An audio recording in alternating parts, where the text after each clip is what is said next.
আমি কালীনারায়ণপুর যেতাম পুরনো কাপড় আনতে।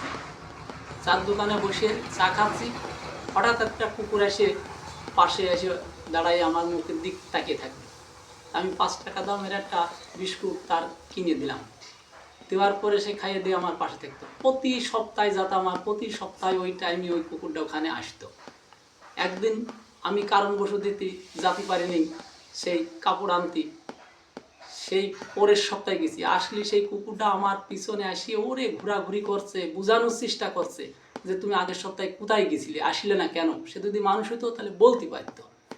তারপরে চার দোকানওয়ালা বলছে যে দাদা আগের সপ্তাহে আসেন নেই, এই কুকুরটা 1 ঘন্টা ধরে তোমার জন্য অপেক্ষা করে কান্দাকাটি করে চলে গেছে।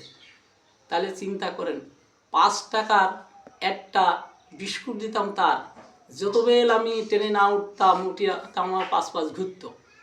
ট্রেনে উঠার পরে তাকিয়ে দেখতাম, যতবেল ট্রেন দেখা যেত সেতবেল সেই কুকুরটা আমার জন্য তাকিয়ে থাকতো।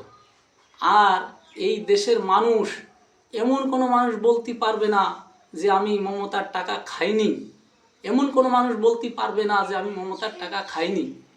এত টাকা খাইয়ে পরেও কি করে তার কথা এইভাবে ধপ করে মানুষ ভুলে গেল, এইটি আমি ভাবতে পারি না। মানুষ কুকুরের চাইতেও অদম।